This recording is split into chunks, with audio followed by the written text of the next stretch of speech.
पुस्तकाचे नाव Shivaji the management गुरु, भाग 10। आई तुळजाभवानी, माता जिजाऊ आणि अखंड हिंदुस्थानचे आराध्य दैवत छत्रपती शिवाजी महाराज यांना त्रिवार वंदन करून वाचनास सुरुवात करत आहे। प्रकरण 19, इंडस्ट्रियल सेफ्टी आणि झिरो वेस्टेज। आज मोठे मोठे धंदे उभे करताना व्यवस्थापक मंडळींना ज्या दोन मूलभूत गोष्टींकडे पाहावे लागते त्या म्हणजे इंडस्ट्रियल सेफ्टी आणि झिरो वेस्टेज। औद्योगिक सुरक्षा म्हणजे काय, तर आग आणि पाणी यापासून उद्योगांचे रक्षण करण्याची तजवीज करणे। आणि झिरो वेस्टेज म्हणजे काय, तर नुकसानच होऊ नये याची 100% काळजी घेऊन तशी योजना राबविणे। या दोन्ही बाबतीत राष्ट्रीय संपत्तीचे नुकसान टाळण्यासाठी आणि औद्योगिक सुरक्षा कायम ठेवण्यासंदर्भातील महाराजांचे एक अस्सल पत्र उपलब्ध आहे। मी येथे वाचकांना शिवाजी महाराजांचे विजन किती मोठे होते हे लक्षात येण्यासाठी देत आहे। सर्वस्पर्शी असे हे पत्र म्हणजे व्यवस्थापकांना महाराजांनी दिलेली मार्गदर्शक तत्त्वे असून कर्मचाऱ्यांसाठी ती तंबी देखील आहे। आणि ही औद्योगिक सुरक्षा बाळगली नाही तर त्याची झळ सर्वसामान्य जनतेला कशी बसू शकते याचेही स्पष्टीकरण या पत्रात आहे। काय करावे आणि काय टाळावे याचेही मार्गदर्शन यात आहे। ही सुरक्षिततेची बाब लक्षात घेताना माणसं, जनावर ते राष्ट्राची निसर्ग संपत्ती या सर्व गोष्टींवर चौफेर लक्ष ठेवून त्या हेतूने महाराजांचे हे पत्र आहे। पर्यायाने ते फक्त उद्योगांचं संरक्षण इतपर मर्यादित नसून पर्यावरण संरक्षणाची सुद्धा संबंधित आहे। त्या काळात अग्निशमन दल आणि आग विझवण्याचे प्रगत तंत्रज्ञान नव्हते, म्हणून महाराज यावर रामबाण उपाय सुचवतात, तो म्हणजे आग लागण्यास कारणीभूत गोष्टी होतील अशा टाळणे। यात महाराज अगदी बारकाईने उल्लेख करतात। शेकोटी, चूल, चिलीम या सर्वांचा विचार करून लिहितात। निष्काळजीपणाला जागा नको याची ती दक्षता होय। आणि माणसांशिवाय रात्रीच्या अंधारात पोटासाठी जर एखादा उंदीर दिव्यातील वात पळवण्याचा प्रयत्न करील तर त्यातून आग लागू शकते, म्हणून झोपण्यापूर्वी दिवे विझवा असे महाराज सांगतात। आग तर एखाद्या वेळीच लागू शकते, परंतु महाराजांचा यातील दूरगामी उद्देश म्हणजे त्या काळी तेल ही दुर्मिळ वस्तू होती, तिचा दुरुपयोगही टाळला गेला पाहिजे ही महाराजांची दक्षता लक्षात घेण्यासारखी आहे। दिवा ही त्यावेळी जीवनावश्यक वस्तू होती हे लक्षात घेऊन जेवणासाठी, थंडीत ऊर्जा मिळवण्यासाठी त्यावेळी आग हीच एकमेव साधन होते। त्यामुळे ती आग ज्यापासून उपलब्ध होणार ते तेल, गवत, लाकूड फाटा, सरपण याची अजिबात नासाडी होता कामा नये, म्हणून महाराजांनी कडक शब्दात लिहिले आहे। आणि हा एवढा मोठा गंभीर विषय फक्त किल्लेदार किंवा हवालदार अशा केवळ निवडक मुख्य लोकांना माहीत असणे पर्याप्त नाही हे लक्षात घेऊन महाराज हे पत्र सर्व सैनिकांना वाचून दाखवण्यास अधिकाऱ्यांना फरमावतात, कारण औद्योगिक सुरक्षितता ही सर्वांचीच जबाबदारी आहे। एकाचा निष्काळजीपणा देखील तेवढाच नुकसानीला कारणीभूत ठरू शकतो, म्हणून ही तजवीज। छावणी जितके म्हणून खास जुमलेदार, हवालदार, कारकून हजर असतील त्या सर्वांनी हा आदेश काळजीपूर्वक ऐकणे आणि सर्वांनी हुशार म्हणजे सावध, दक्ष राहणे असे लिहिणे म्हणजे एक दिवसीय कर्मचारी प्रशिक्षण शिबिरच म्हणावे असे आहे। आणि याची उजळणी रोजच्या रोज घेतली जावी असेही महाराज बजावतात। ही ताकीद केल्यावर जर कोणी यात हलगर्जीपणा, निष्काळजीपणा दाखविल, नुकसानीस कारणीभूत होईल, त्याला रोजगार कुठून मिळेल असे सांगतात। आपणासह इतरांना बेरोजगार करणाऱ्यांना दुर्जन समजले जाईल असे म्हणतात आणि त्यांना शिक्षा झाल्याशिवाय राहणार नाही ही दंडाची तरतूद करतात। भविष्यातील धोका आणि अगदी बारीक बारीक तपशिलात जाऊन सांगणार हे दूरदर्शी महाराज आम्ही कळून घेतले पाहिजेत आणि ते ठीक जाणून सर्वांनी तशी वर्तणूक केली पाहिजे एवढी रास्त अपेक्षा महाराज या पत्रातून आपल्याकडून करतात। आपली कंपनी, माणसं, वस्तू, जनावरं, निसर्ग, राष्ट्रसंपत्तीचं रक्षण करण्याचा बोध घेऊन आपण तसा दृढ संकल्प करावा। 9 मे 1674चा प्रसंग आहे। उन्हाळ्याचे दिवस आहेत। चिपळूण येथे शिवरायांच्या सैन्याची छावणी पडली होती। दाभोच्या सुभ्यात पावसाळ्याची बेगमी म्हणून सारी सामग्री, धान्य आणि इतर आवश्यक गोष्टींचा साठा केलेला होता, परंतु त्यापैकी बराचसा भाग अगोदर संपला। त्यामुळे सैनिकांकडून छोट्या छोट्या उपयोगी जिन्सांसाठी चिपळूणच्या आजूबाजूच्या प्रदेशातील रयतेला थोडा त्रास सुरू झाला।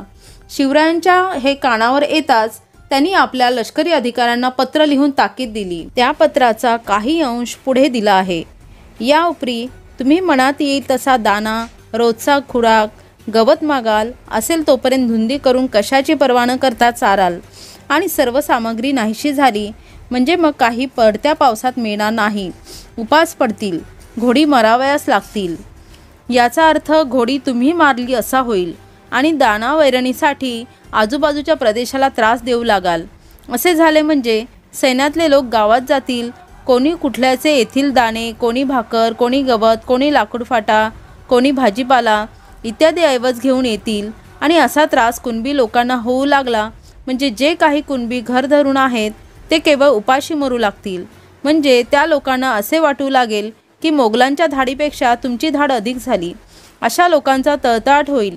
तेव्हा रयतेचे व घोड्यांचे जे नुकसान होईल त्याची सारी बदनामी तुम्हावर येईल. हे तुम्ही बरे जाणून सिपाही किंवा घोडेस्वार असो अथवा पावखलक म्हणजे पायदळातील लोक असोत, अत्यंत सावधगिरीने वर्तन करावे.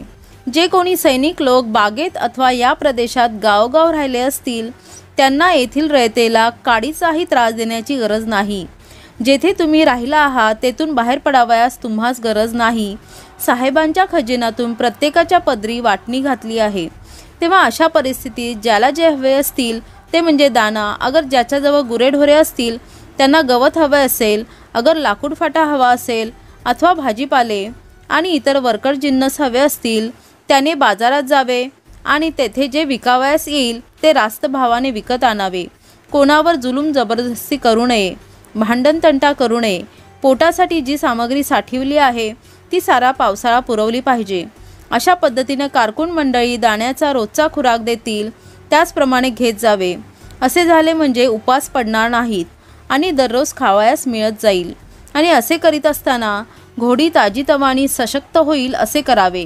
कारकुनाशी सैनिकांनी नुसतीच धसपूस करू नये. आपल्याला अमुकच द्या तमुकच द्या अशी मागणी करत पुंडाईने, मोद्दारीने अथवा नोकराने कोठीत कोठारात शिरून लुटालूट करू नये.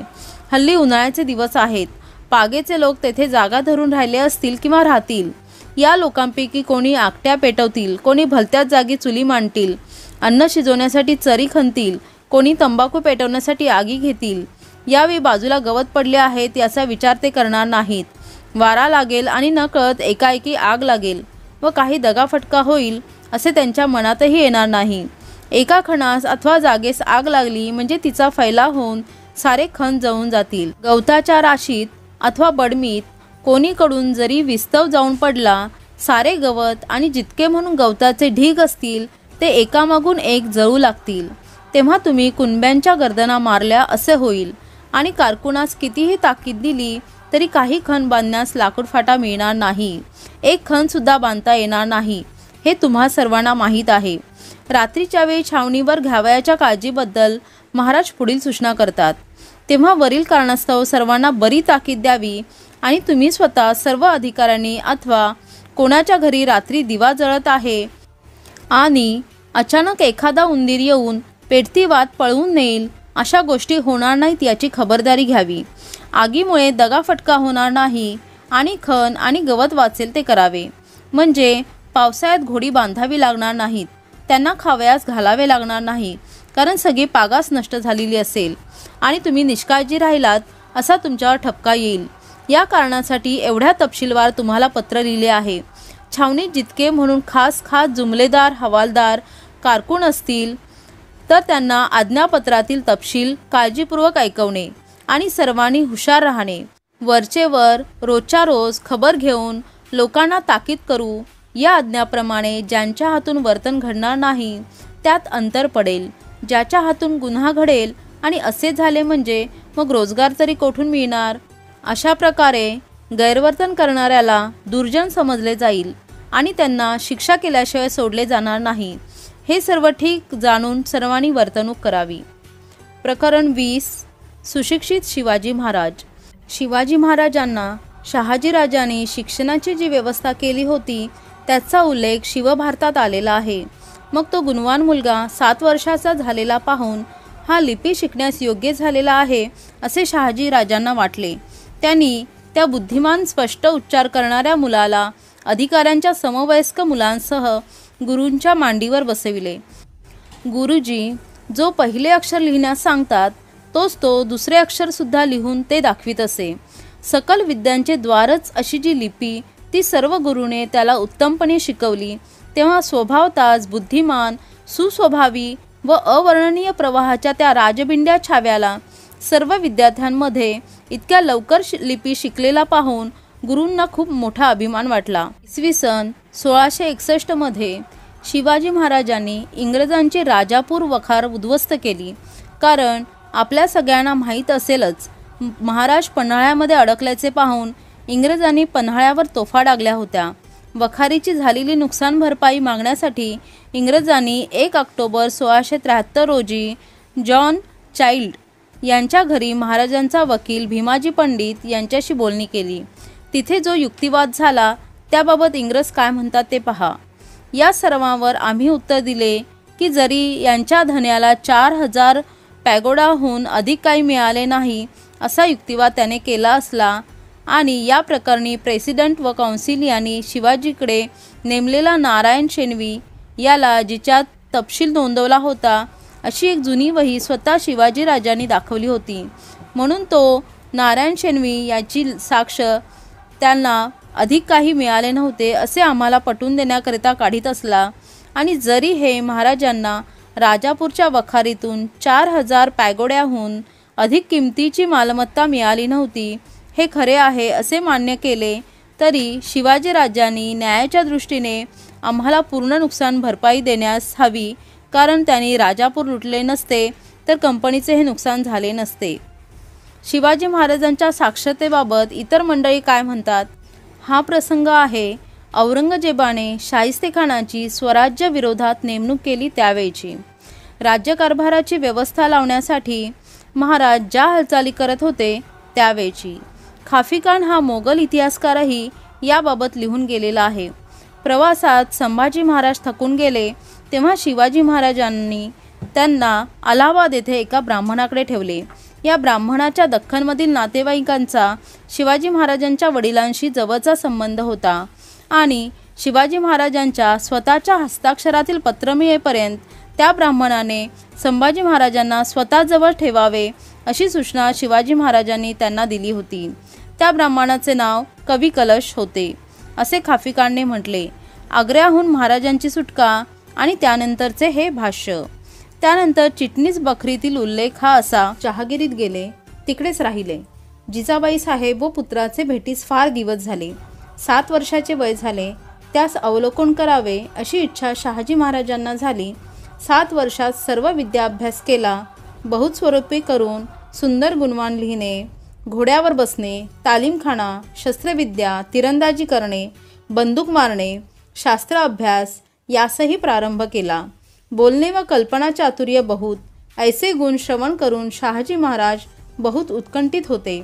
इकडे महाराज शहाजीराजे यांनी शिवाजीराजे यांस विजापुरी नेलियावर जैसे गुण ऐकण्यात आले त्याहून अधिक गुणवान विद्याभ्यास जो करविला तो शीघ्र आणि प्रयास न करिता साध्य व्हावा असे पाहून फारच हर्षायमान झाले. आता शिवाजी महाराजांना अशिक्षित होते असे म्हणण्यामागे नक्की काय डाव आहे याचाही उल्लेख इतिहासात आहे.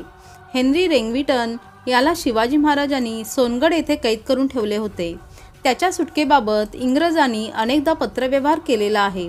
सुरत काउन्सिलला पाठवलेला 10 जून 1661 या तारखेच्या पत्रात हेनरी म्हणतो, हसनने किंवा जो दुसरा कोणी शिवाजीकरिता पत्र घेऊन येईल त्याने शिवाजी कुठे आहे याचा वसईपाशी चौकशी करावी आणि पत्र तिथे देऊन त्याच्या स्वतःच्या हातात द्यावे.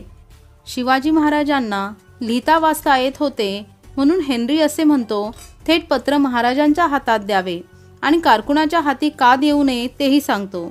शाहिस्तेखानाने शिवाजी महाराजांची चेष्टा करणारा एक संस्कृत श्लोक पंडिताकडून लिहून घेऊन पाठविला.